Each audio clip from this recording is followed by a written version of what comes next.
el simbolismo de la Navidad. Es claro que este es un evento maravilloso sobre el cual urge meditar profundamente.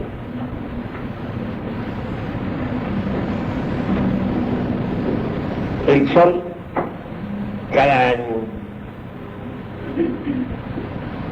realiza un viaje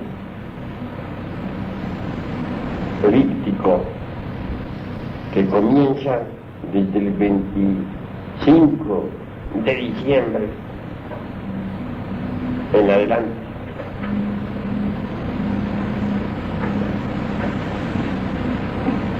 Luego regresa otra vez hacia el Polo Sur, hacia la zona donde está la Antártida. Por eso precisamente vale que reflexionemos en su honda significación. Por estos tiempos comienza el frío aquí en el norte, debido precisamente a que el sol se está alejando hacia las regiones australes. Y el 24 de diciembre el sol habrá llegado al máximo en su viaje hacia el sur.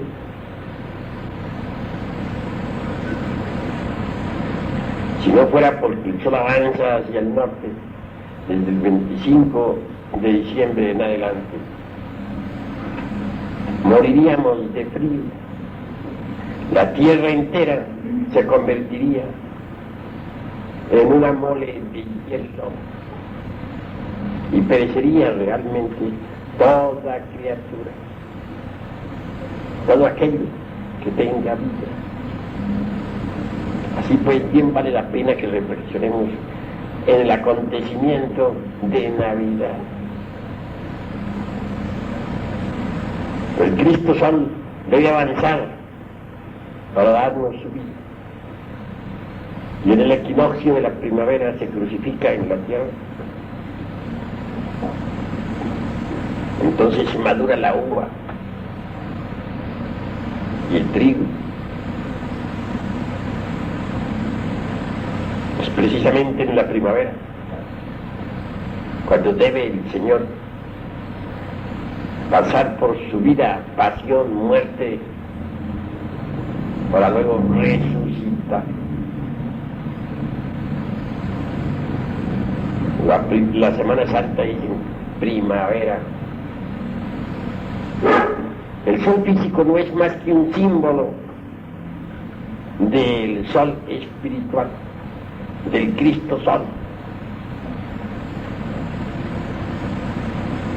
Cuando los antiguos adoraban al sol, cuando le rendían culto, no se referían propiamente al sol físico, no. Se le rendía culto al sol espiritual, al sol de la medianoche, al Cristo Sol. Incuestionablemente es el Cristo Sol quien debe guiarnos en los mundos superiores de conciencia cósmica. Todo místico que aprende a funcionar fuera del cuerpo físico a voluntad es guiado por el sol de la medianoche, por el Cristo cósmico. Es necesario aprender a conocer los movimientos simbólicos del sol de la medianoche. Él es quien guía siempre al iniciado. Él es quien nos orienta. Él es quien nos indica lo que debemos y no debemos hacer.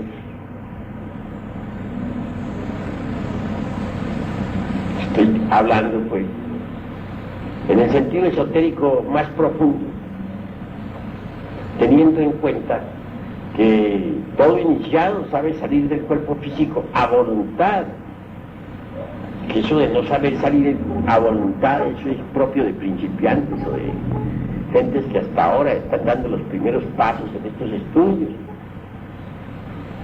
Desde que uno pues está en la senda tiene que saber guiarse por el sol de la medianoche, por el Cristo Sol. Aprender a conocer sus señales, sus movimientos. Si uno lo ve, por ejemplo, hundirse allá en el ocaso, ¿qué nos está indicando? Sencillamente que algo debe morir en nosotros. Si uno lo ve surgir por el oriente, ¿qué nos dice eso? Que algo debe nacer en nosotros. Cuando salimos bien en las pruebas esotéricas, Él brilla en toda su plenitud en el horizonte. El Señor nos orienta en los mundos superiores. Y uno tiene que aprender, pues, a conocer sus señales.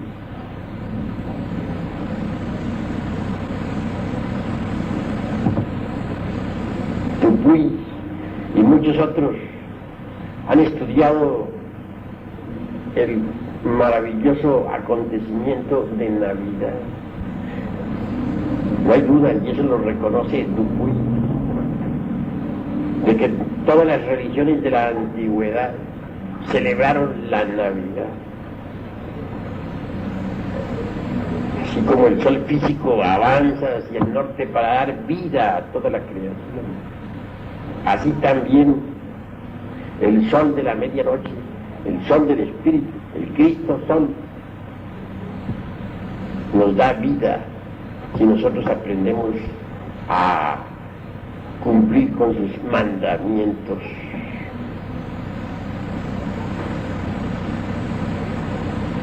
En las Sagradas Escrituras, obviamente, se habla del acontecimiento solar y hay que saberlo entender entre líneas. Cada año se vive en el macrocosmos todo el drama cósmico del Sol. Cada año, repito. Téngase en cuenta que el Cristo Sol debe crucificarse cada año en el mundo, vivir todo su drama de la vida, pasión, muerte, para luego resucitar en todo lo que es, ha sido y será, es decir, en todo lo creado. Así es como todos recibimos la vida del Cristo Sol. También es cierto que cada año el Sol al alejarse por las regiones australes nos deja aquí en el norte tristes, pues Él va a dar la vida a otras partes. Las noches largas de invierno son fuertes. Tiempo de Navidad, los días son cortos y las noches largas. Vamos reflexionando en todo esto y conviene que entendamos lo que es ciertamente el drama cósmico. Se hace necesario que en nosotros también nazca el Cristo Sol. Él debe nacer en nosotros. En las Sagradas Escrituras se habla claramente de Belén y de un establo donde Él nació. Ese establo de Belén está dentro de nosotros mismos, aquí y ahora. Precisamente en este establo interior moran los animales del deseo, todos esos yoes pasionarios que cargamos en nuestras psiquis. Eso es Belén mismo es un nombre esotérico. En tiempos en que el gran Kabir Jesús vino al mundo, la aldea de Belén no existía. De manera que eso es completamente simbólico. Bel es una raíz caldea que significa torre del fuego. De manera que, propiamente dicho, Belén es torre del fuego. ¿Quién podría ignorar que Bel es un término caldeo que corresponde precisamente a la torre de Bel, la torre del fuego? Sí, pues Belén es simbólico, completamente. Cuando el iniciado trabaja con el fuego sagrado, cuando el iniciado elimina de su naturaleza íntima los agregados psíquicos, cuando de verdad está realizando la gran obra, indubitablemente ha de pasar por la iniciación venusta.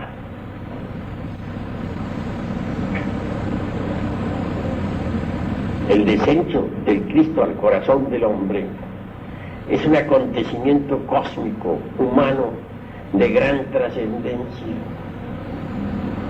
Tal evento corresponde en verdad a la iniciación venusta.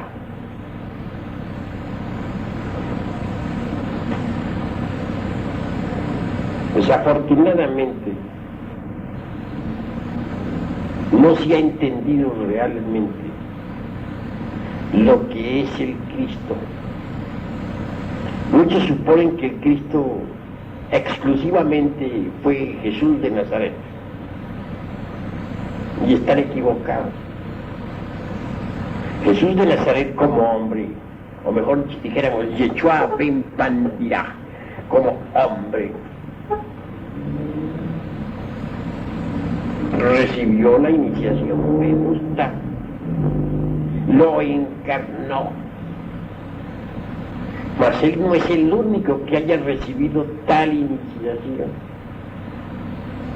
Hermes Trismegisto, el 3 veces grande Dios Ibis de todos, también lo encarnó. Juan el Bautista, a quien muchos consideraban como el Cristo, el ungido, incuestionablemente recibió la iniciación venusta, lo encarnó. Los gnósticos bautistas aseguraban que en la Tierra Santa que el verdadero Mesías era Juan y que Jesús era tan solo un iniciado que había querido seguir a Juan. Habían por esos días disputas entre los bautistas y los gnósticos esenios y otros. Así pues que debemos entender al Cristo como es, no como una persona, no como un sujeto. El Cristo está más allá de la personalidad, del yo y de la individualidad. El Cristo en esoterismo auténtico es el Logos solar, representado por el sol. Ahora comprenderemos por qué los incas adoraban al sol, los náhuatl le rendían culto al sol, los mayas lo mismo, los egipcios idénticamente, etc. No se trata de la adoración a un sol físico, no, sino a lo que se oculta tras de ese símbolo físico. Obviamente se adoraba era el Logos solar, al segundo Logos. Ese Logos solar es unidad múltiple perfecta. La variedad es unidad. En el mundo del Cristo cósmico,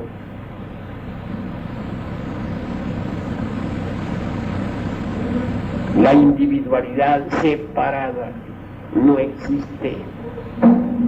En el Señor todos somos uno. Me viene a la memoria en estos instantes cierto experimento, dijéramos, esotérico, realizado hace ya muchos años. Entonces, sumergido en profunda meditación, logré ciertamente el samadhi, el estado de mantilla o éxtasis, como se le denomina en el esoterismo occidental.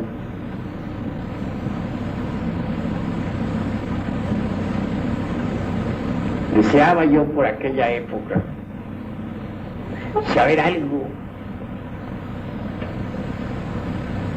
sobre el bautismo de Jesús el Cristo. Pues bien sabemos que Juan le bautizó. Fue profunda el estado de abstracción.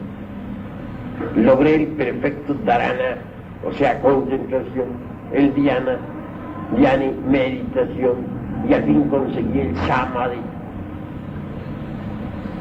Yo me atrevería a decir que fue un mahasamadhi, porque abandoné perfectamente los cuerpos físico, astral, mental, causal, búdico y hasta el átmico. Conseguí pues retrotraer mi conciencia en forma íntegra hacia el logos.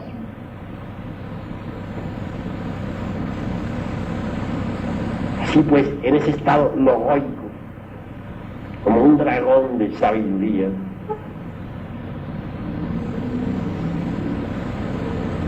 hice la correspondiente investigación. De inmediato me vi en la Tierra Santa, dentro de un templo. Pero cosa extraordinaria, me vi a mí mismo convertido en Juan el Bautista, con una vestidura sagrada. Vi cuando a Jesús lo traían con su vestidura blanca, su túnica blanca. Dirigiéndome a él, le dije: Jesús, desvístete de tu túnica, de tu vestidura, porque voy a bautizar. Después saqué de entre un recipiente un poco de aceite de ese de olivos, le conduje al interior del santuario, lo ungí con aceite, le eché agua, recité los mantras o ritos. Posteriormente ya el maestro se sentó en su silla aparte. Yo guardé todo nuevamente, lo puse en su lugar y di por terminada la ceremonia. Pero yo me vi a mí mismo convertido en Juan. Claro, una vez pasado el éxtasis, Shabbat, me dije: ¿cómo va a ser posible que yo sea Juan el Bautista? Ni remotamente yo no soy Juan el Bautista. Me quedé bastante perplejo. Dije: voy a hacer ahora otra concentración, pero ahora no me voy a concentrar en Juan, voy a concentrarme en Jesús de Nazaret. Entonces escogí como motivo de la concentración al gran maestro Jesús. El trabajo fue largo, dispendioso. La concentración se fue haciendo cada vez más profunda. Pronto pasé del dharana, concentración, al dhyani, meditación. Y del dhyani pasé posteriormente al samadhi, o sea, al éxtasis. Un nuevo esfuerzo supremo me permitió desvestirme de los cuerpos físico, astral, mental, causal, búdico, átmico, hasta retrotraer mi conciencia, absorberla en el mundo del logos solar. Y en tal estado, queriendo saber sobre el Cristo, Jesús, me vi a mí mismo convertido en el Cristo Jesús, haciendo milagros y maravillas en la Tierra Santa, curando a los enfermos, dando vista a los ciegos, etcétera, etcétera, etcétera. Y por último, me vi vestido con la vestidura sagrada, llegando ante Juan en aquel templo. Entonces Juan se dirige a mí, me dice: Jesús, quítate tu vestidura porque voy a bautizar. Se cambiaron los papeles, ya no me vi convertido en Juan sino en Jesús, y recibí el bautismo de Juan, tal como lo he dicho. Pasado el sábado y regresado al cuerpo físico, vine perfectamente a evidenciar con toda claridad que en el mundo del Cristo cósmico todos somos uno. Si hubiera querido meditar en cualquiera de ustedes allá en el mundo del Logos, me hubiera visto convertido en cualquiera de ustedes viviendo la vida de ustedes. Es que allí no hay individualidad, ni personalidad, ni yo. Allí todos somos el Cristo, allí todos somos Juan, allí todos somos el Buda, allí todos somos uno. En el mundo del Logos no existe la individualidad separada. El Logos es unidad múltiple perfecta. Es una energía que bulle y palpita en todo lo creado, que subyace en el fondo de todo átomo, de todo electrón, de todo protón, que se expresa vivamente a través de cualquier hombre que esté debidamente preparado. Bien, he hecho esta aclaración, síntesis, con el objeto de especificar mejor el acontecimiento de Belén. Cuando un hombre está debidamente preparado, pasa por la iniciación venusta,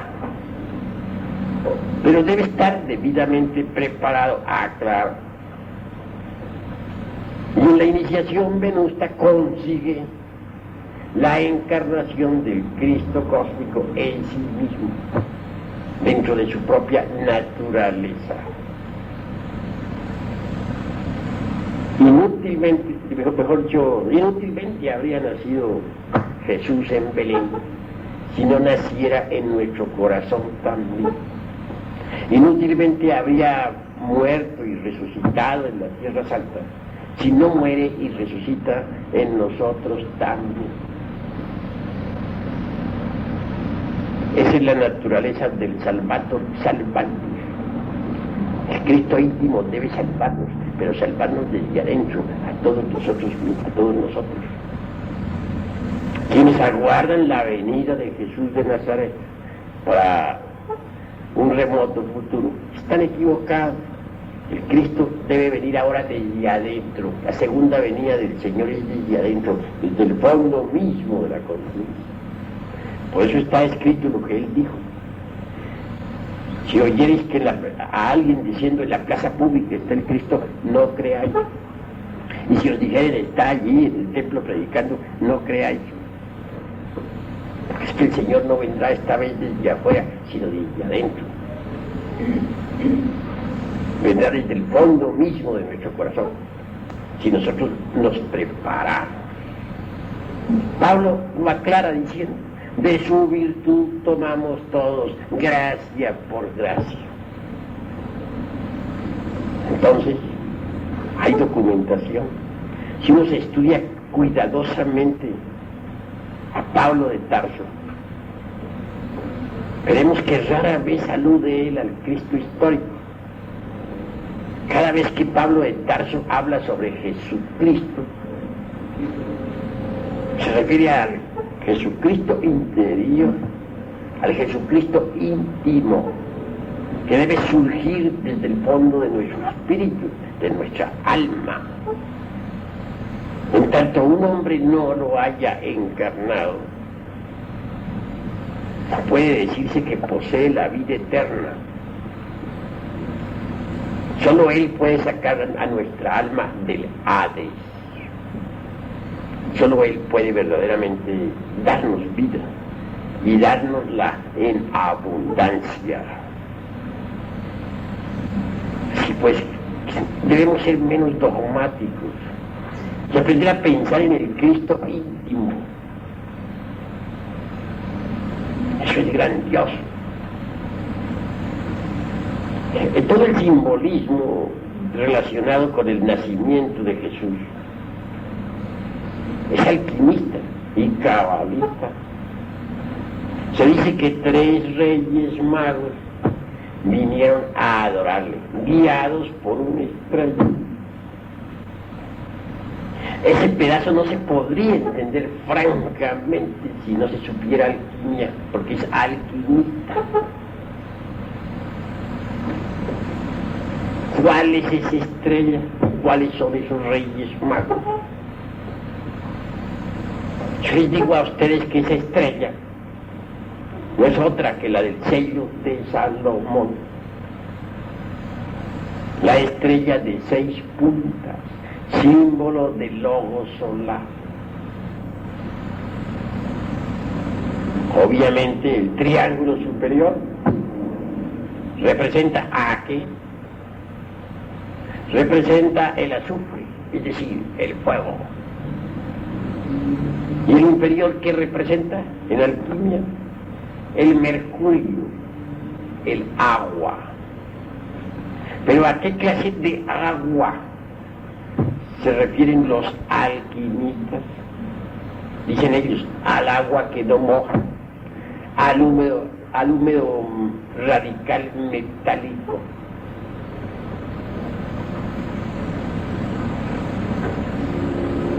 En otros términos, al exiogeharit, al esperma sagrado.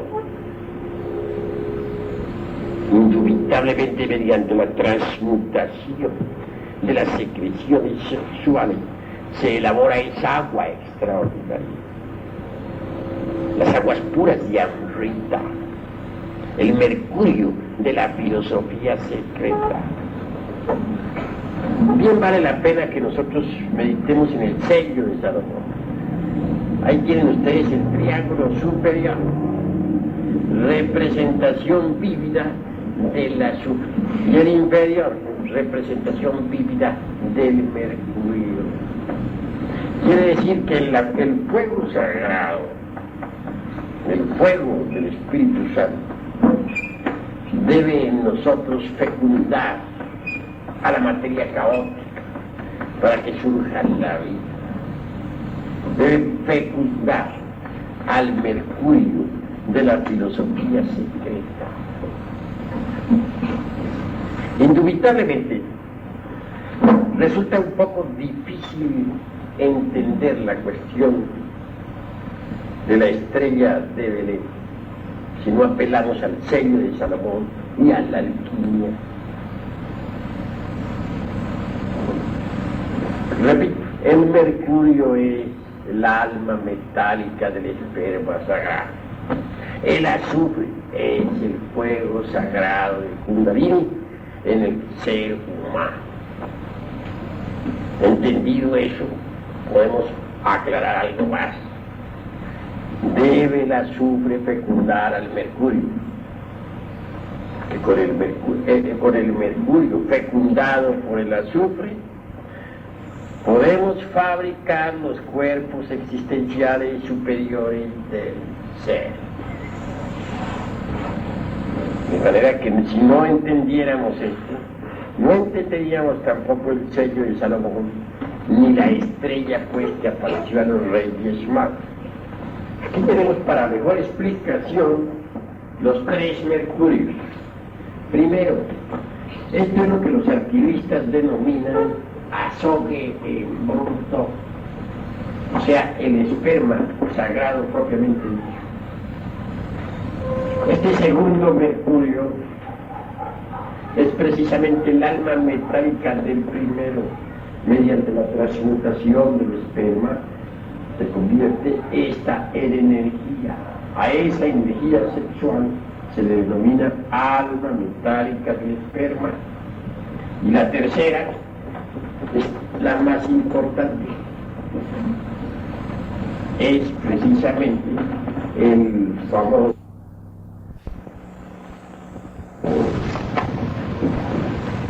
un poco complicadito y difícil de entender, pero si ustedes ponen atención podrán siquiera forjarse una idea. Me piden que les explique lo que es la Navidad y tengo que explicarla como es o no explicarla. Incuestionablemente, lo primero que tenemos es el asombro bruto, el esperma sagrado. Segundo, la energía sexual, resultado de la transmutación del esperma. Tercero, el mercurio, o sea, el mercurio fecundado por el azufre, o en otros términos la energía sexual ya fecundada por el fuego sagrado.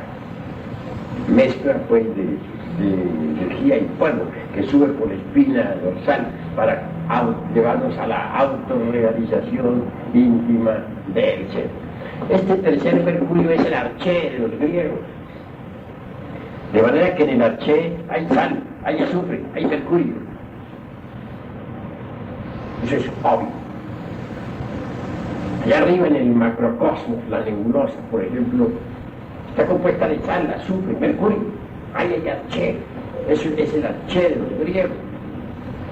De allí salen las unidades cósmicas. Aquí abajo nosotros necesitamos fabricar el arché. ¿Cómo? Mediante la transmutación de ese arché, que será un compuesto de sal y azufre, de mercurio, nacerán los cuerpos existenciales superiores del ser. Si alguien posee los cuerpos astral, mental y causal, se convierte en un hombre de verdad. Eso es obvio.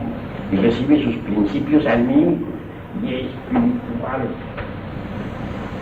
Claro, en principio no tenemos sino el asobium bruto, que hay que transmutarlo. Es decir, las secreciones sexuales, que hay que transmutarlas, sublimarlas, convertirlas en energía. Esa energía se denomina mercurio, alma metálica del esperma. Esa energía sube por los cordones espermáticos hasta el cerebro. Posteriormente, esa energía une sus polos positivo y negativo en el coxis, cerca del tribenio, y entonces surge el fuego. Fuego hace fecunda a tal energía. Fuego mezclado con tal energía sube por la médula espinal hasta el cerebro. El excedente de tal mercurio fecundado por el azufre viene a cristalizar en los cuerpos existenciales superiores del ser. Primero se formará el cuerpo astral, segundo se formará el cuerpo de la mente y tercero se formará el cuerpo causal. Cuando alguien posee los cuerpos astral, mental y causal, recibe sus principios anímicos y espirituales. Es decir, se convierte en un hombre de verdad. Sí, pues eso es indispensable. Pero crear los cuerpos existenciales superiores del ser es una cosa, y llevarlos a la perfección es otra cosa diferente. Incuestionablemente, la sal, el azufre y el mercurio es la base de todo. Donde quiera haya materia, hay sal. Toda materia se reduce a la sal, y toda sal puede ser convertida en oro. Así pues, los cuerpos existenciales superiores del ser vienen a ser una mezcla de sal, azufre y mercurio. La sal de cualquiera de esos cuerpos, mediante la acción combinada del azufre y del mercurio, se convierte en oro. Convertir tales cuerpos en oro, en vehículos finos de oro, sería lo indicado. Y esa es la gran obra. Pero no se podría realizar tal prodigio si no recibiera uno una ayuda extra. Esa ayuda maravillosa consiste en la Navidad del corazón. Debe nacer el Cristo del corazón del hombre para que se pueda realizar esa gigantesca labor, cual es la de transformar los cuerpos existenciales superiores y terciarios en vehículos de oro puro. Ahora bien, situémonos en cualquier vehículo de estos, el cuerpo astral. Imaginemos a una persona que tiene un cuerpo astral. Uno sabe que tiene un cuerpo astral cuando puede usarlo, cuando puede moverse con él consciente y positivamente, cuando puede viajar de un planeta a otro con el mismo. Imaginemos una persona que tiene ese cuerpo astral, pero que está trabajando para convertirlo en un vehículo de oro puro, es decir, que quiere perfeccionar. No podrá hacerlo sin eliminar el mercurio seco, es decir, los yoes, y el azufre arsenicado, es decir, los átomos sanguinolientos de la lujuria. Obviamente necesitará ayuda.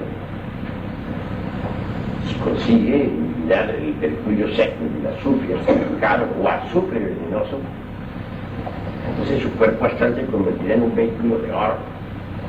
Esta labor es difícil.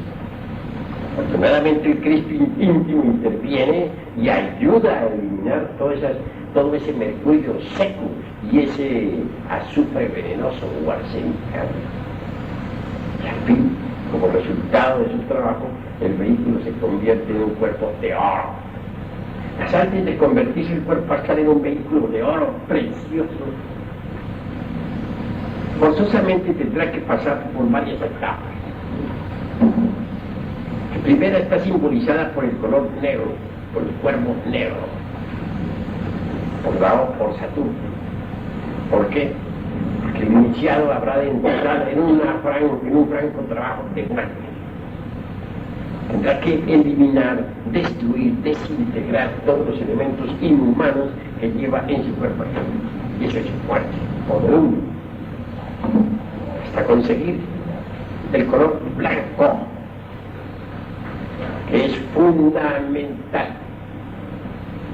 Obviamente ese color blanco está representado por la paloma blanca. A los iniciados de Egipto se les ponía el taf, o sea, la vestidura de lino blanco, para representar pues la castidad, la pureza. Después, el tercer símbolo es el águila amarilla. Recibe el iniciado el derecho a usar la túnica amarilla. En el cuarta fase del trabajo, el iniciado pues recibe la púrpura. Cuando recibe la púrpura, ya su cuerpo astral ha quedado convertido en un vehículo de oro puro, de la mejor calidad. El jefe de todo ese trabajo alquimista es precisamente el Cristo íntimo. Los sabios dicen que la sal, el azufre y el mercurio son los instrumentos pasivos de la gran obra. Lo más importante, dicen ellos, es el magnés interior. Ese magnés citado por Paracelso no es otra cosa sino el Cristo íntimo. Señor, él debe realizar en verdad toda la gran obra.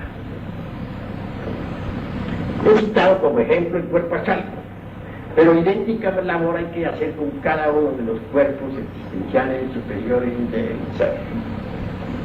Tal labor, sin el magnés interior de la alquimia, sería algo más que imposible. Por eso es que, incuestionablemente, al comenzarnos la gran obra, debe encarnar al Cristo íntimo. Él nace en el estado de nuestro propio cuerpo. Y dentro tenemos todos los animales del deseo y las pasiones interiores.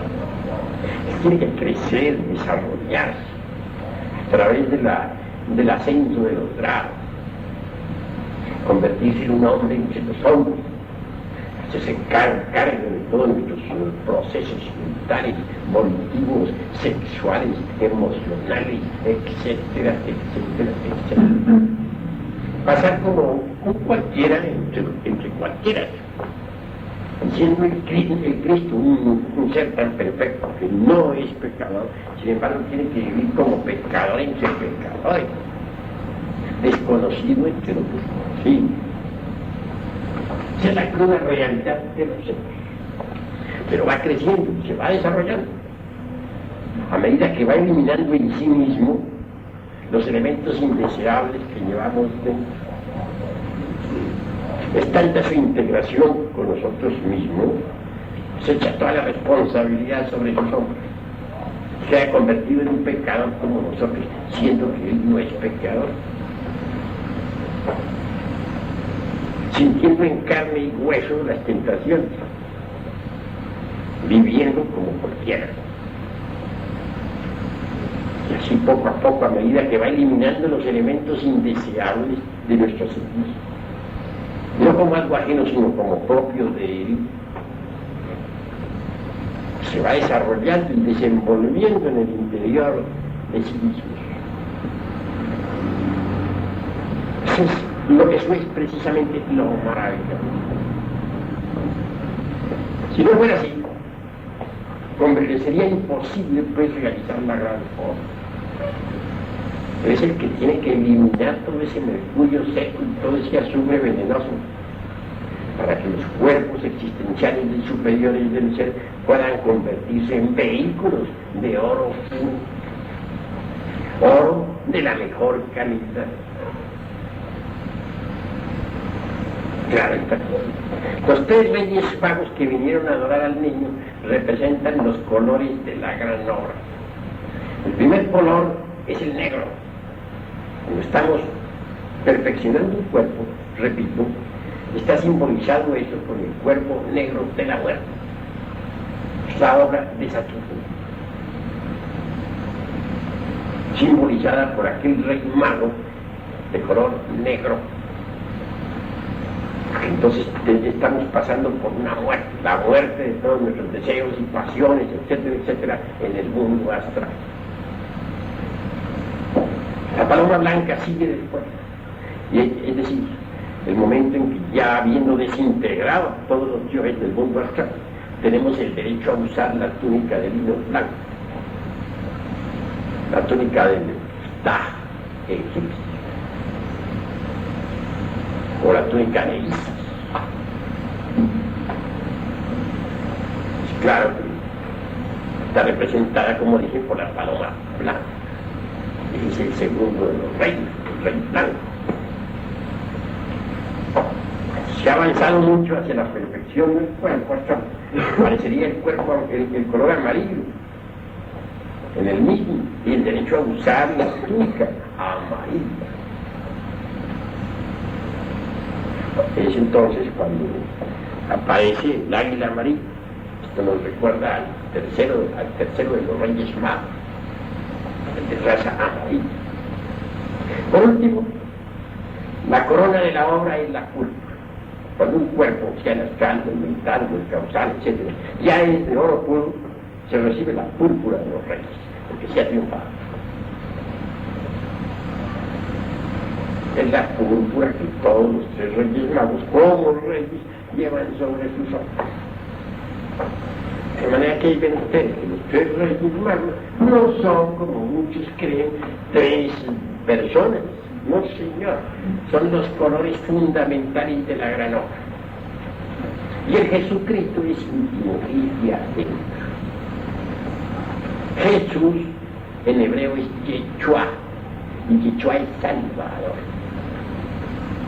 Él como Salvador, nuestro Yeshua particular, tiene que nacer en este establo que llevamos dentro para realizar la gran obra. Él es el magnes interior del laboratorio alquimista. El gran maestro debe surgir pues en el fondo de nuestra alma, de nuestro espíritu. Lo más duro pues para el Cristo íntimo cuando ha nacido en el corazón del hombre. Es precisamente eso del drama cósmico, su Via Cruz. En el Evangelio aparecen las multitudes pidiendo la crucifixión del Señor. Esas multitudes no son de ayer, de un remoto pasado, como suponen las gentes, de algo que sucedió hace 1975 años. No, señores, esas multitudes están dentro de nosotros mismos. Son nuestros famosos yoes. Dentro de cada persona habitan miles de personas. El yo odio, el yo tengo celos, el yo tengo envidia, el yo soy codicioso. Es decir, cuántos defectos tenemos. Y cada defecto es un yo diferente. Estoy hablando aquí de esta manera, de este modo, sencillamente porque veo que los hermanos que están aquí en su mayoría son ya instituciones. Ahora no visitantes, pero los visitantes no entienden este discurso. Pero en realidad, de verdad, como todos son de la institución, pueden hablar de este modo. Es claro que esas multitudes interiores que tenemos, que son nuestros famosos yoes, son los que gritan crucifixia, crucifixia. En cuanto a los tres traidores, ya sabemos que en el Evangelio crístico son Judas, Pilatos y Caifás. ¿Quién es Judas? El demonio del deseo. ¿Quién es Pilatos? El demonio de la mente. ¿Quién es Caifás? El demonio de la mala voluntad. Pero hay que aclarar un poquito, hay que especificar esto para que se vaya entendiendo.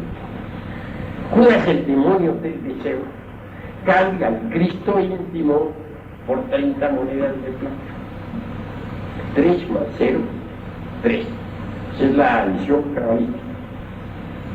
Es decir, lo cambia por cosas materiales, por la moneda, por los licores, por el lujo, por los placeres animales, etcétera, etcétera.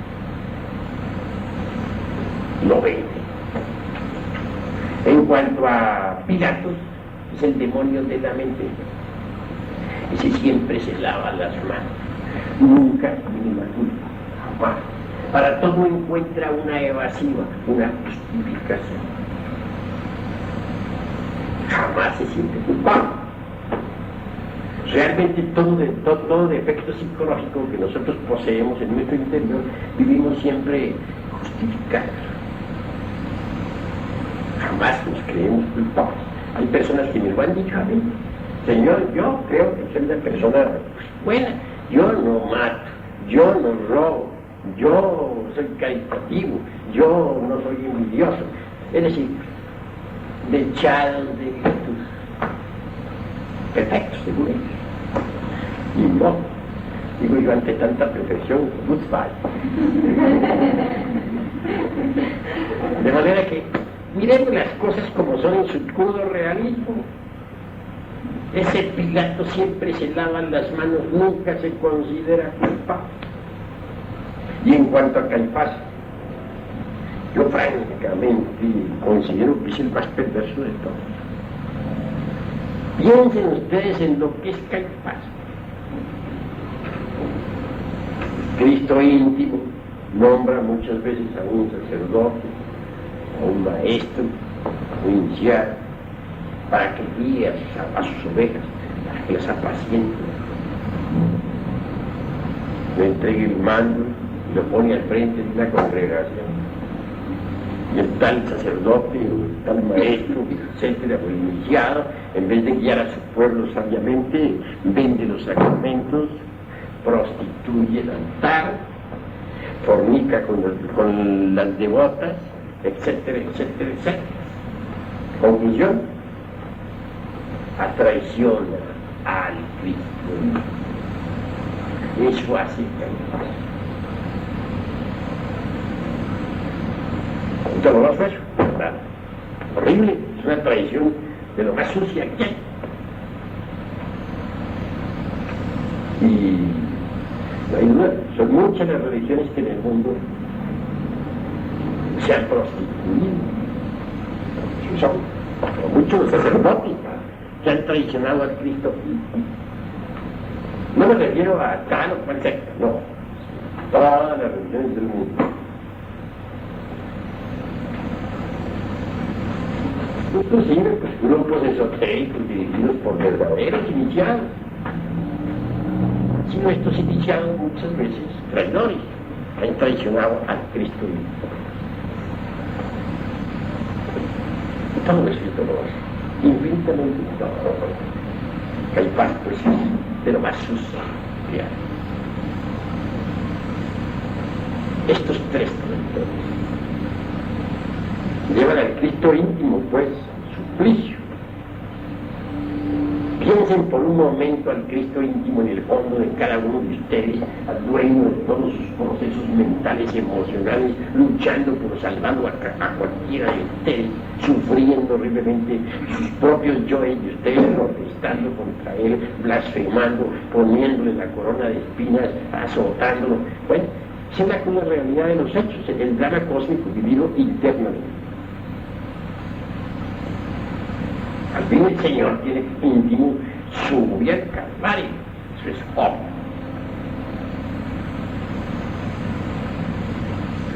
Y baja al sepulcro. Con su muerte mata a la muerte. Es lo último que él hace. Posteriormente resucita en el iniciado y el iniciado resucita en él. Entonces, la gran obra se ha realizado. Consumatum est.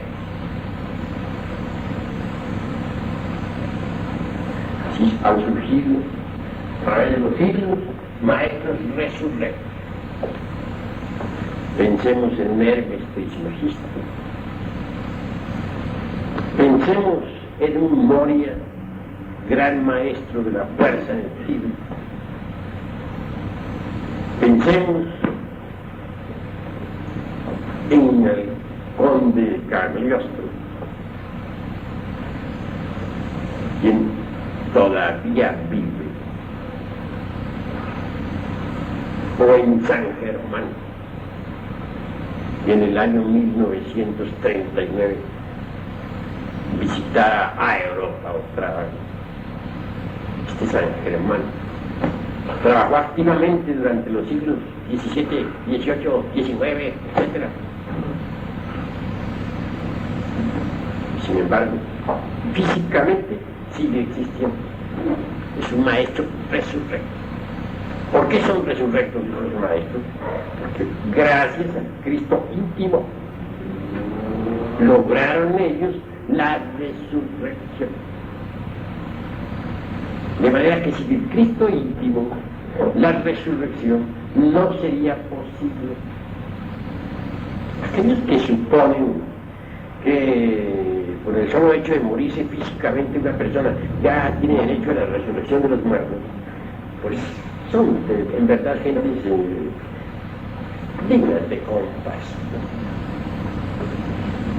No solamente ignoran, hablando esta vez en el estilo socrático, sino que lo que es peor, ignoran que ignoran. La resurrección es algo que hay que trabajarla, y trabajarla aquí y ahora. Y hay que resucitar así, en carne y hueso, y a lo vivo. La inmortalidad hay que conseguirla ahora mismo, personalmente. Esa es la forma como se debe considerar pues el misterio crístico. Todo el drama cósmico en sí mismo es extraordinario, maravilloso. Y se inicia en verdad con la Navidad del corazón.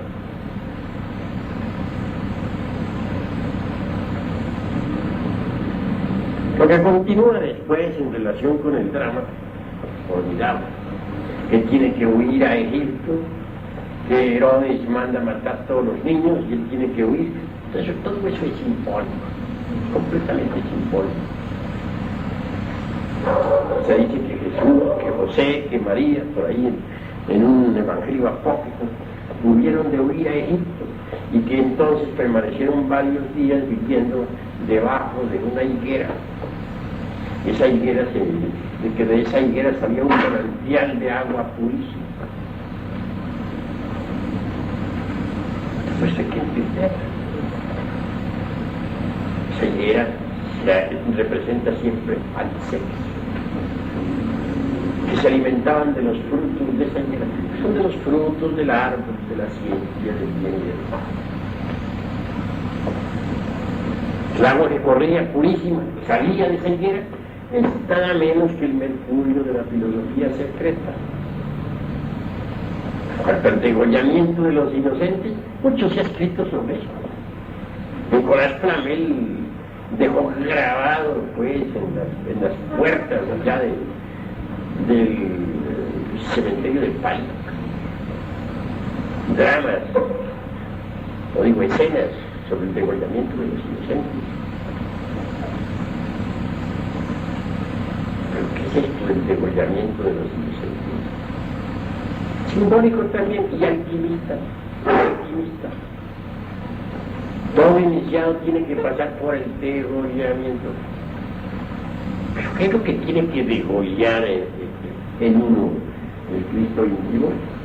Pues sencillamente deben degollar el ego, el yo, el sí mismo. Y la sangre esa que emana pues del degollamiento es el fuego. Es el fuego sagrado por el que tiene el iniciado que purificarse, limpiarse, blanquear. Todo eso es esotérico en gran manera. Nada de eso se puede tomar a la letra muerta. Luego vienen los fenómenos milagrosos del gran maestro. Él caminaba sobre las aguas y sobre las aguas de la vida. Tiene que caminar siempre el Cristo, ¿no? Abrir la vista de los que no ven, indicando las palabras para que vean la luz. Abrirle los oídos a los que no quieren oír. Escuchen la palabra. Cuando el Señor ha crecido en el iniciado, tiene que tomar la palabra y explicarle a otros lo que es el camino. Limpiar a los leprosos. Todo el mundo está leproso. Todo el mundo, no hay nadie que no esté leproso. Esa lepra es el ego, el yo pluralizado. Esa es la epidemia que todo el mundo lleva dentro, la lepra de la cual debemos ser limpios. Todos están paralíticos, no caminan todavía por la senda de la autorrealización. Es que el Hijo del Hombre debe, pues, sanar a los paralíticos para que estos se echen a andar rumbo hacia la montaña del ser. Hay que entender el Evangelio en una forma más íntima, más profunda. Eso no corresponde a un remoto pasado. Eso es para vivirlo dentro de nosotros mismos, aquí y ahora. Si nosotros vamos empezando a madurar un poquito, sabremos apreciar mejor el mensaje que el gran Cabil Jesús trajo a la tierra. En todo caso, necesitamos pasar por 3 purificaciones a base de hierro y fuego. Los 3 clavos de la cruz significa eso. Y la palabra INRI dice demasiado. Sabemos que INRI esotéricamente es el fuego. Necesitamos pasar por las 3 purificaciones a base de hierro y fuego antes de conseguir la resurrección. De lo contrario, no sería posible lograr la resurrección. El que resucita se transforma radicalmente. Se convierte en un Dios hombre, en un hierophante de la talla de un Buda o de un Hércules o de un Quetzalcóatl, etc. Pero hay que hacer la gran obra. Realmente no se podría entender los 4 evangelios si uno no estudiara alquimia y cábala, porque son alquimistas y cabalistas. Eso es obvio. Los judíos tienen 3 libros sagrados. El primero es el cuerpo de la doctrina, es decir, la Biblia. El segundo es el alma de la doctrina, el Talmud, donde está pues el alma nacional judía. Y el tercero es el espíritu de la doctrina, el Zohar, donde está toda la cábala de los rabinos. La Biblia, el cuerpo de la doctrina, está en clave. Si queremos nosotros estudiar Biblia compaginando versículos, procedemos en forma ignorante, empírica y absurda. Prueba de eso es que todas las sectas muertas que se han nutrido hasta la fecha actual con la Biblia interpretada en forma empírica no han podido ponerse de acuerdo. Si existen miles de sectas basadas en la Biblia, quiere decir que ninguno las ha comprendido. Las claves para la interpretación del primer texto son en el tercer libro, que es en el del Zohar, escrito por Simeón ben Jochai, el gran rabino iluminado. Hallamos las claves para interpretar la Biblia. Entonces es necesario abrir pues el Zohar. Si queremos saber algo sobre el Cristo, sobre el Hijo del Hombre, debemos estudiar el árbol de la vida. ¿Cómo podríamos saber algo sobre el Hijo del Hombre si no estudiamos el árbol de la vida en el Zohar? Esto es posible.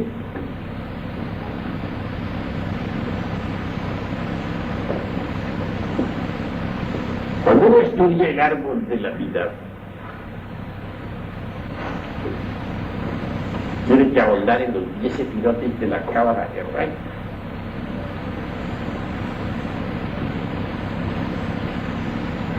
Esta vez voy a hablar yo de los 10 sefirotes, no de arriba hacia abajo, sino al contrario, de abajo para arriba. Porque como me decía en cierta ocasión a mí el conde San Germán, ahora nos toca a nosotros, en estos tiempos, trabajar de abajo para arriba. Es verdad, no nos queda nada de menos porque la humanidad está demasiado materializada. De manera que voy a empezar a hablarles a ustedes sobre el árbol de la vida desde abajo para arriba, no de arriba para abajo. Primer sefirote pues es Malkut. Pero este Malkut, propiamente dicho, este mundo físico este en el que nosotros vivimos, este mundo tridimensional de los gringos, eso es obvio. Científicos pueden conocer la mecánica de los fenómenos, pero ¿qué saben ellos sobre el fondo vital? Absolutamente nada, pero nada. Tomemos un cuerpo físico cualquiera. Descubrimos que está hecho de órganos, está compuesto por órganos, por eso es un organismo. Los órganos a su vez están compuestos de células.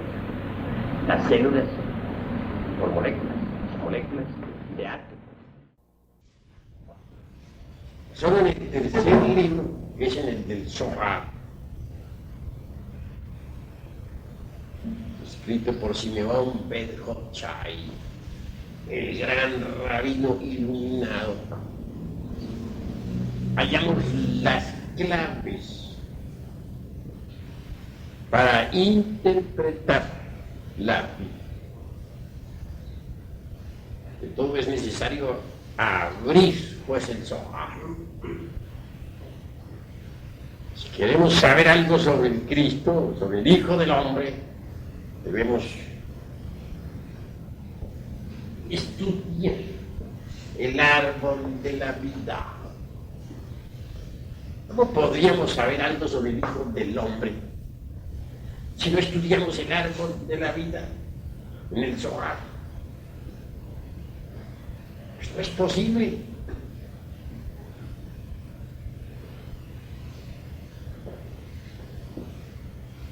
Cuando uno estudia el árbol de la vida, tiene que ahondar en los 10 sefirotes de la Cábala hebraica.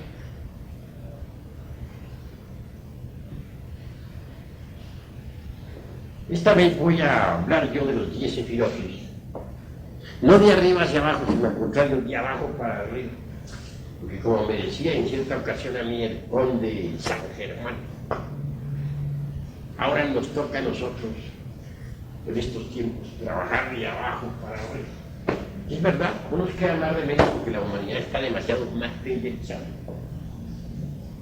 De manera que voy a empezar a hablarles a ustedes sobre el árbol de la vida desde abajo para arriba, no de arriba para abajo. El primer sefirote pues es Malkut. Pero este Malkut, propiamente dicho, es el mundo físico en el que nosotros vivimos, este mundo tridimensional de los gritos. Eso es obvio. Científicos pueden conocer la mecánica de los fenómenos, pero ¿qué saben ellos sobre el fondo vital? Absolutamente nada, pero nada. Tomemos un cuerpo físico cualquiera. Descubrimos que está hecho de órganos, está compuesto por órganos, por eso es un organismo. Los órganos a su vez están compuestos de células, las células por moléculas, las moléculas de átomos. Y si fraccionamos cualquier átomo, liberamos energía.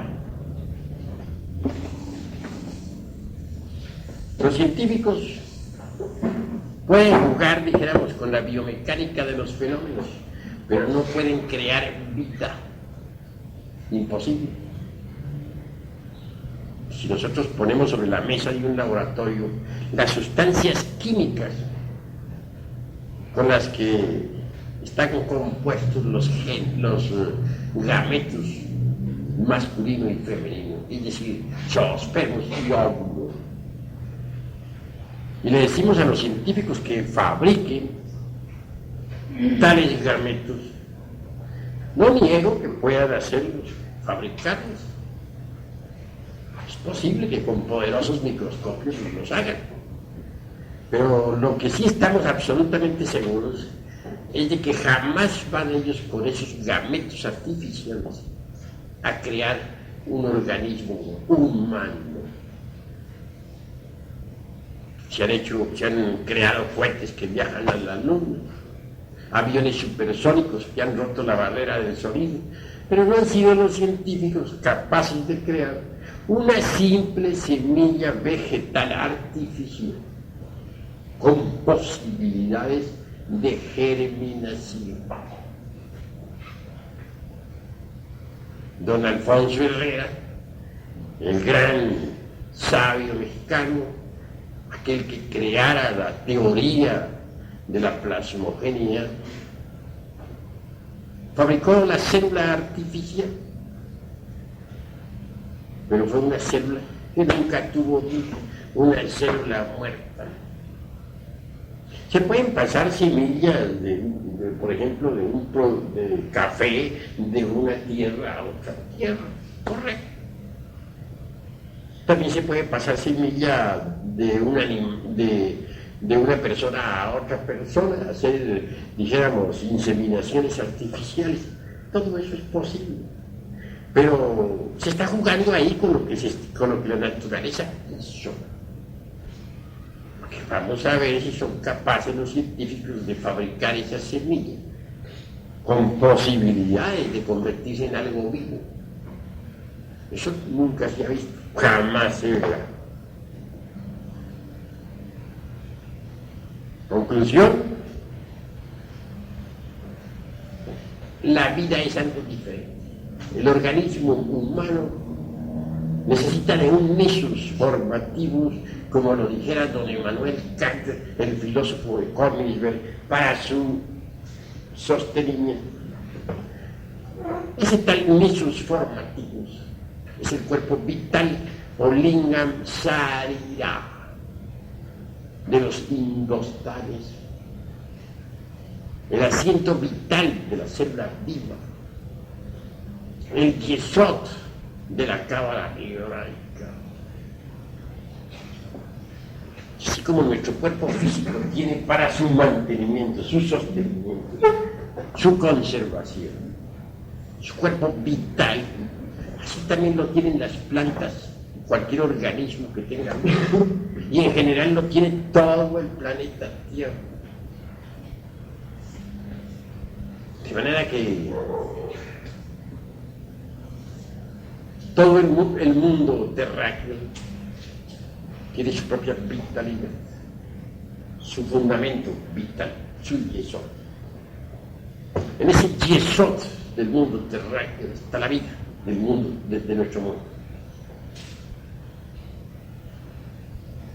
Ahondando un poquito más,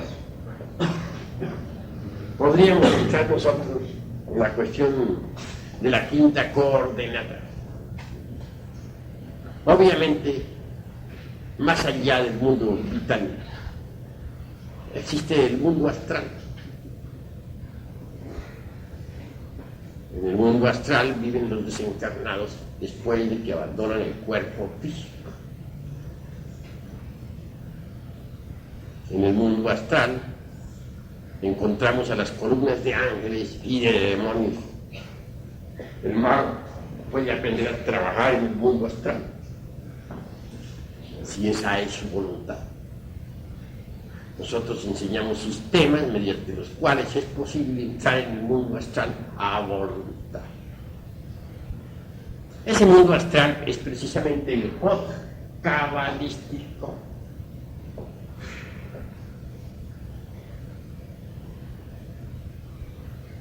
Más allá del mundo astral, encontramos el mundo de la mente cósmica, el famoso Netzach de los hebreos. La Tierra tiene mente. La mente cósmica o la mente planetaria está en todo lo que es, ha sido y será.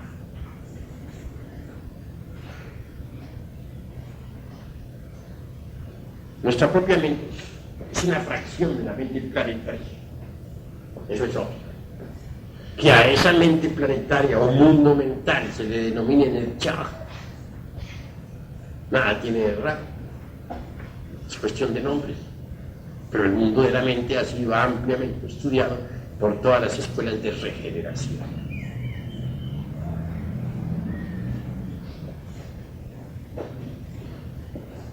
Continuando pues en este análisis del árbol de la vida, entramos en el mundo de las causas naturales, el mundo causal. Obviamente el mundo causal es realmente el templo de la fraternidad, de la luz interior, no levantado jamás por manos humanas.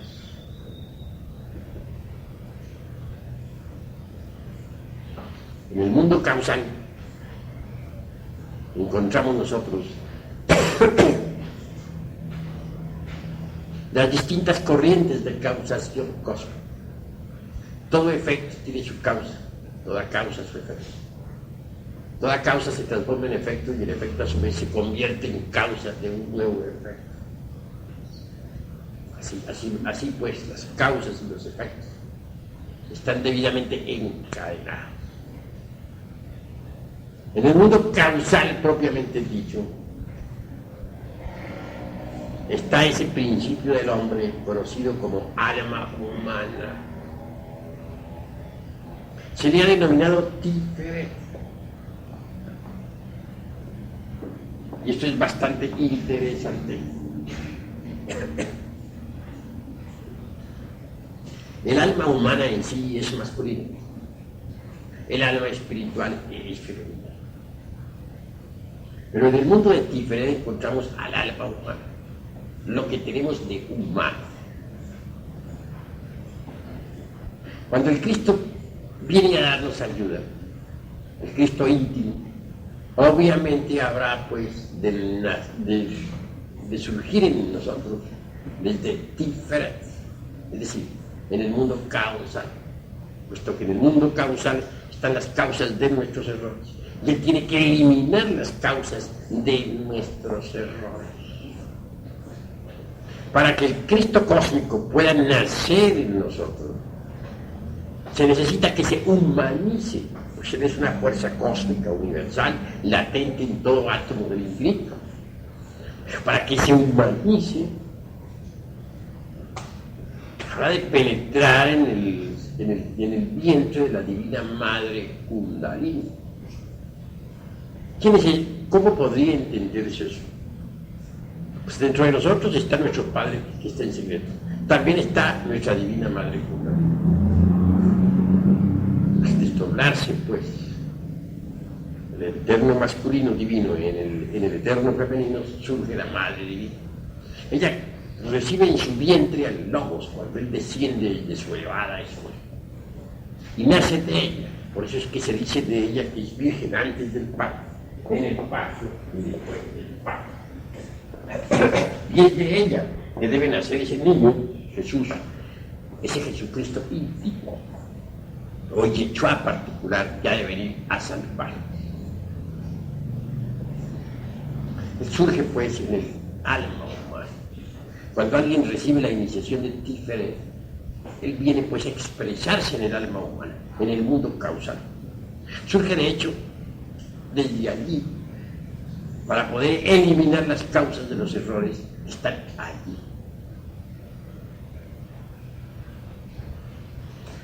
Mucho más allá del mundo de Tiferet, al mundo de las causas naturales, está Geburah, que es el mundo, dijéramos, del alma espiritual. En budismo riguroso se le llamaría el mundo búdico o intuicional. También se le llama el mundo del alma espíritu.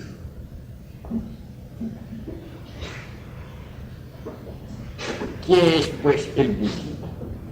En el budismo está nuestra alma espíritu, la Valquiria, la reina de los Ginas, Ginebra,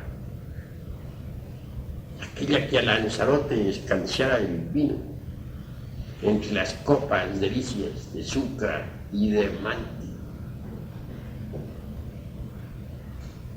Recordemos nosotros a Dante cuando habla de las dos almas, la que trabaja y esa otra que se contempla en un espejo y que mira y todo. De manera que son dos almas, la una masculina y la otra femenina. Geburah también se le denomina el mundo del rigor, de la ley, de la justicia. Mucho más allá de ese Sefirot, encontramos pues al séptimo de los Sefirot, que es Gedulah. Se le dice también Chesed.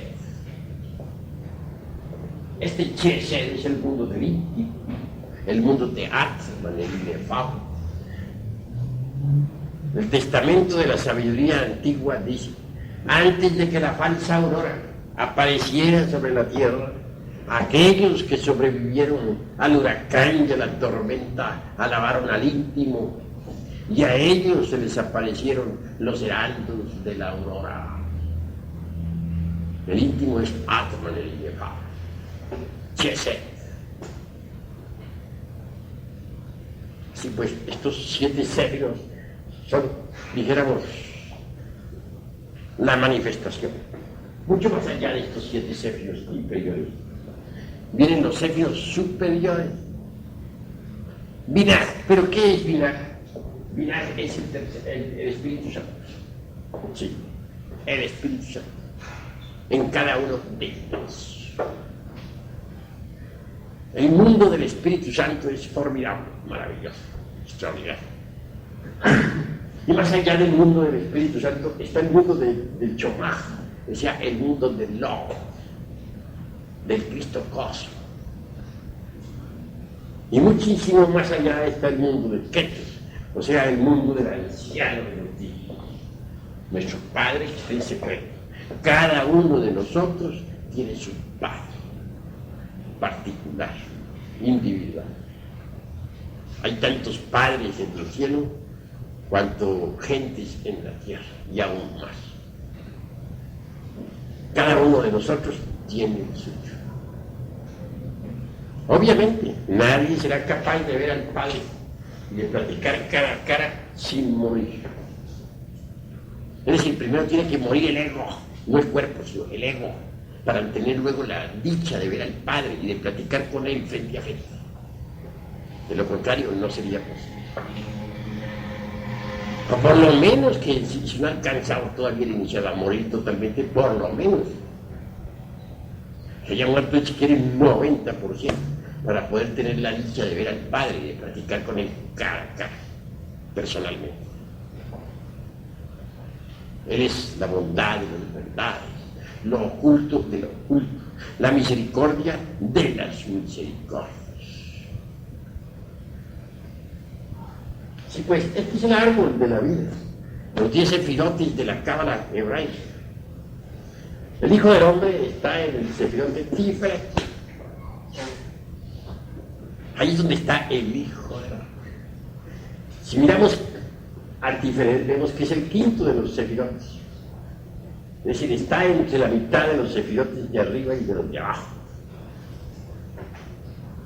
Él tiene, como Hijo del Hombre que es, en el alma humana tendrá que expresarse y tendrá que reunir a los sefirotes de abajo y a los de arriba, integrarlos en sí mismo para transformarse realmente en el Adán carnal, es decir, en el Adán celeste, en el Adán solar.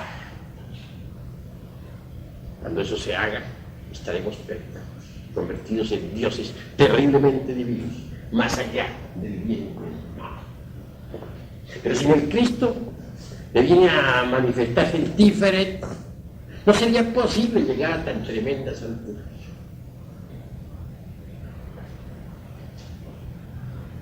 El Señor es pues fundamental para la gracia. Él es el magnes interior de la alquimia.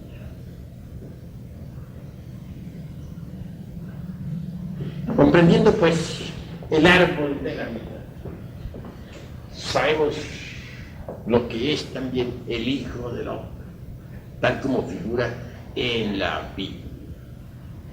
Pero no podríamos saber qué es el Hijo del Hombre si nosotros no estudiamos el árbol de la vida en el Zohar. Por ejemplo, se habla en las Sagradas Escrituras por ahí, parece que es ahí, no recuerdo exactamente qué punto de Santiago, del Hijo del Hombre. Dice que aquel que negare al Hijo del Hombre, ese es anticristo. Obviamente que sí es, porque el que niega al Hijo del Hombre, expresándose aquí en Tiferet, o sea, al alma humana, que lo niega en su expresión como alma humana, aquel materialista que niega al alma humana, que priva al ser humano de la posibilidad de tener alma humana, aquel como un Carlos Marx, que con su dialéctica materialista le quita a la humanidad los valores eternos. Obviamente se convierte en anticristo, porque si el Cristo se expresa a través del Tiferet, el que se manifiesta en contra del Tiferet, el alma humana o principio causal, el que niegue esa alma, el materialista es anticristo. De manera que el anticristo de la falsa ciencia, este parche, actualmente vive sobre la faz de la tierra. Todos esos científicos ateos enemigos del Eterno, anticristos son, en un 100%. O puesto que niegan al Hijo del Hombre.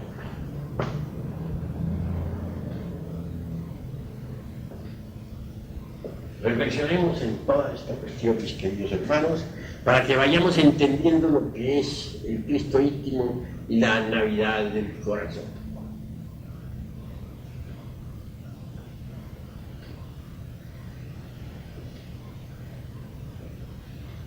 Buda y Jesús, o Buda y el Cristo, se complementan dentro de nosotros mismos. Les narraba yo a ustedes alguna vez el caso, un caso insólito. Alguna vez y por ahí dentro de un templo budista en el Japón. Hablé algo ante la congregación sobre el Cristo. Se produjo naturalmente un rumor entre todos los monjes, puesto que estaba yo en pleno monasterio budista. De hecho, los monjes se dirigieron al maestro y le contaron que un hombre estaba hablando a favor de Cristo. Yo esperaba que aquel monje viniera furioso contra mí, con palos, quién sabe qué más. No, pero afortunadamente nada sucedió. Me dijo, ¿cómo es que usted aquí en un templo budista habla a favor del Cristo?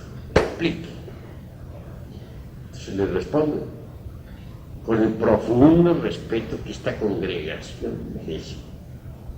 Me permito decirles que el Cristo y el Buda se complementan.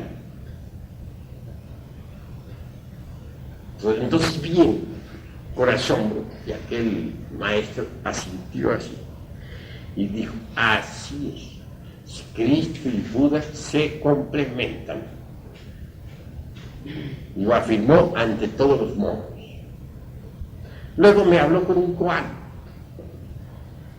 para darme a entender que el Cristo y el Buda son dos factores íntimos que uno lleva en su interior. Hizo traer un hilo con el cual me ligó primero el dedo pulgar derecho, después el dedo pulgar izquierdo. Yo entendí el koan, porque estoy acostumbrado a la dialéctica de la conciencia. Quiso decirme con eso que el Cristo y el Buda están ligados dentro de nosotros mismos. Son dos aspectos de nuestro mismo ser. Y esto se los puedo a ustedes explicar, mejor dicho, explicar a la luz precisamente del árbol de la vida. El Buda, naturalmente, está formado por estos dos principios, el Buda. Chesed y Geburah. En lenguaje rigurosamente teosófico diríamos Atma Buddhi. Ese es el Budo o Buda interior. Y en cuanto al Cristo, veámoslo aquí en Chomaj, el Cristo. De manera que el Cristo, a través del linaje, que es el sexo, viene a quedar conectado con el Buda, que es Chesed Geburah. Partes de nuestro propio ser, Cristo y Buda. Entonces, el porvenir esotérico religioso de la humanidad en el mañana tendrá indudablemente lo mejor del esoterismo crístico y lo mejor del esoterismo budista. Es decir, el esoterismo budista y el esoterismo crístico tienen que integrarse, fusionarse. Son dos partes de nuestro propio ser. Gautama, el Buda Sakyamuni, vino a enseñarnos realmente la doctrina de Chesed Geburah, es decir, la doctrina del íntimo, la doctrina del Buda interior. Y en cuanto al Yechua Benpandira, vino a enseñarnos la doctrina del Cristo. Chomaj es el Cristo, vino a enseñarnos esa doctrina para el alma humana, la doctrina de Tiferet, la doctrina del Cristo íntimo. La doctrina del Cristo Gautama nos trajo las doctrinas del Buda íntimo y Jesús de Nazaret nos trajo las doctrinas del Cristo íntimo. Cada uno de ellos nos trajo algún mensaje de nuestro propio ser. Así pues, Cristo y Buda se complementan, están dentro de nosotros. Eso es obvio. Entendidas estas cuestiones, mis queridos hermanos, bien vale la pena pues, trabajar por llegar a uno algún día a recibir la iniciación Venusta, es decir, la iniciación de Tíberes, la Navidad del corazón.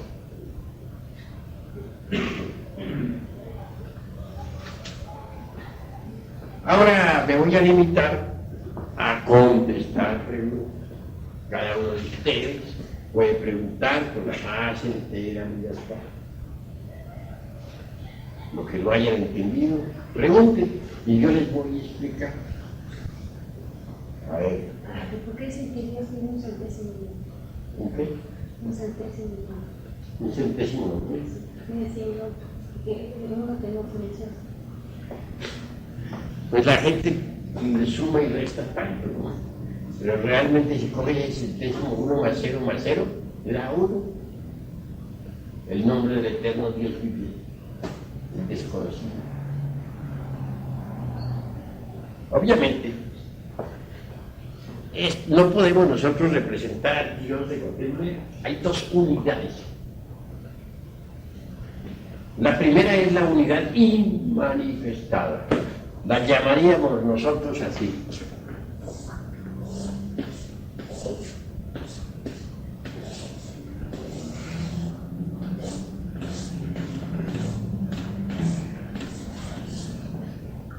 Elohim, la divinidad incognoscible, el hombre misericordioso, la infinitud que todo lo sustenta. No se puede burlar, no se puede simbolizar, no se puede alegorizar ni hacer imagen de él. A él se refirió Moisés cuando dijo que no podíamos usar imágenes ni símbolos, pero fue para simbolizarlo a él. ¿Cómo vamos a simbolizar a la divinidad inmanifestada? Incognoscible, ¿de qué modo? ¿De qué manera? Sí es incognoscible. Pero a la segunda unidad sí se le puede alegorizar.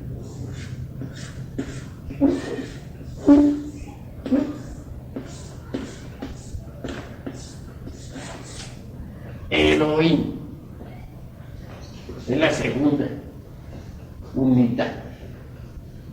Elohim no es un sujeto, como creen muchos. Es el ejército de la palabra, el ejército de la voz. Es una palabra. Es que leí esto, que nada más saben 91 nombres de Dios, de diferentes religiones, y que uno no se lo sabe, y que lo sabe es la, sería la piedra filosofal. Pues son, dijéramos, cuestiones, dijéramos, de tipo meramente intelectual. Que en realidad, de verdad, el verdadero nombre secreto de la divinidad lo tiene cada cual en su interior profundo. Y en ese caso no sería un nombre, sino un millón, ¿no? Cada cual tiene el nombre secreto de la divinidad en su interior.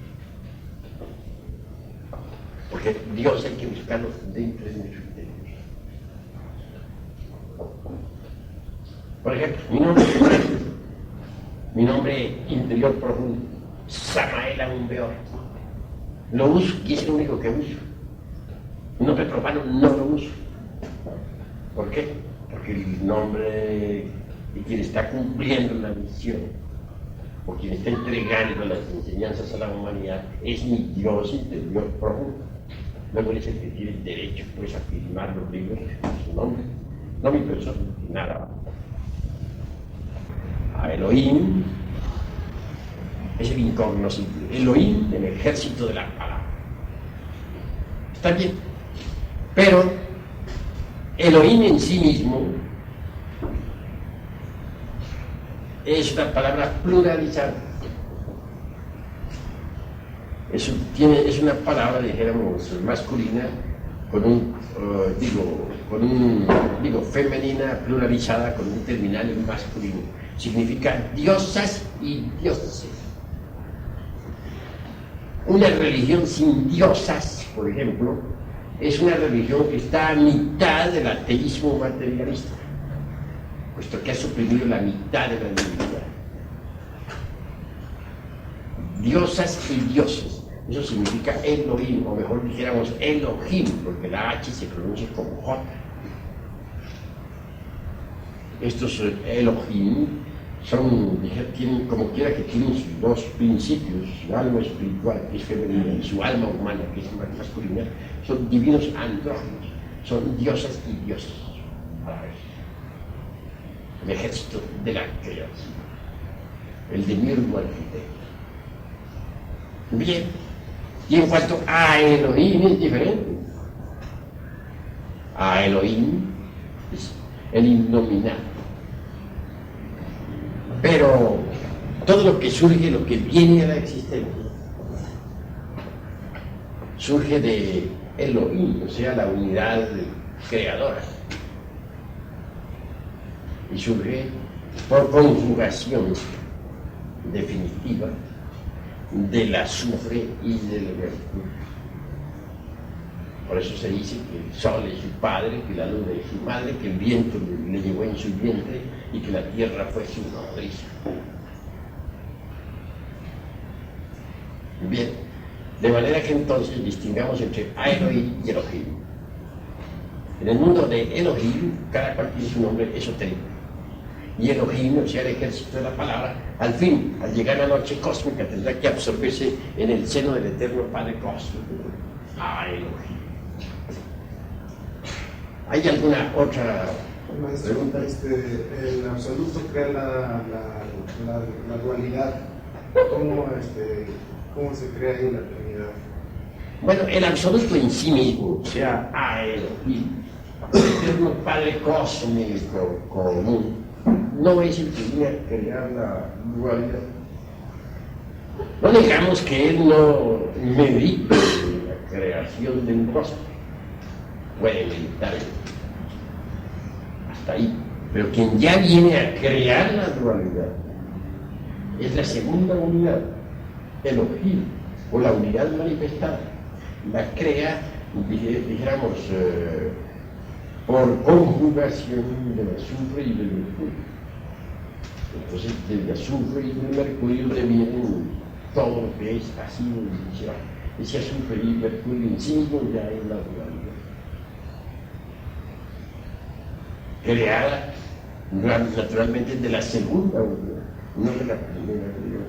La Trinidad emana de la... En cuanto a la Trinidad propiamente dicha, pues esta misma se manifiesta ya con la segunda unidad. Porque más allá del anciano de los días, el viejo de los siglos, que es el décimo de los sextos, encontramos nosotros a la Ein Sof Aur, que es el sagrado sol absoluto. Y muchísimo más allá de la Ein Sof Aur encontramos nosotros a la Ein Sof, que es, dijéramos, el segundo círculo del absoluto. Y mucho más allá está el Ain, el absoluto inmanifestado.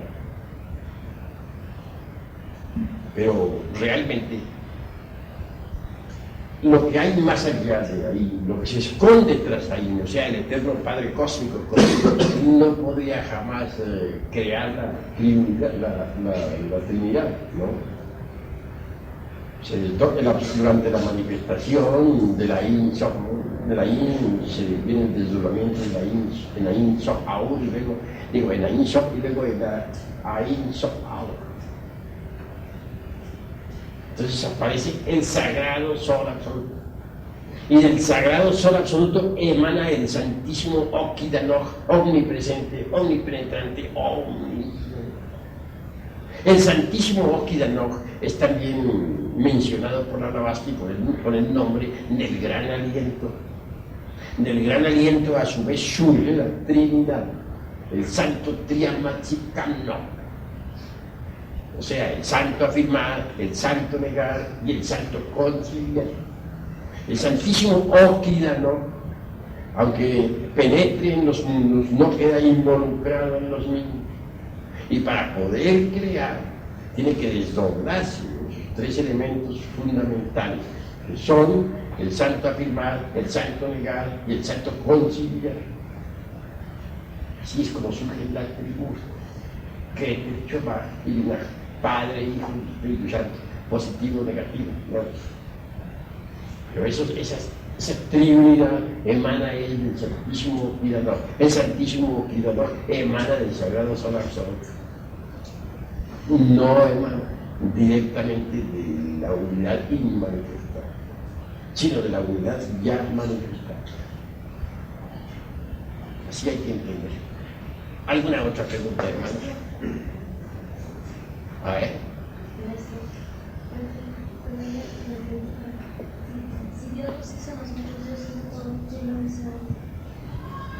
Bueno, tú estás partiendo de un Dios antropomorfo. Ese Dios de que tú estás partiendo no existe. ¿A cuál Dios te refieres? A ese por el bote que pintan algunas sectas muertas. Eso no tiene existencia, eso es una fantasía, ¿no? Pensemos nosotros en la unidad manifestada. Es el ejército de la palabra. El ejército de la palabra, tú misma formas parte de ese ejército. La parte superior tuya en el árbol de la vida es el Keter de la cábala hebraica, o partícula divinal en ti. Es un fragmento, pues, de la gran unidad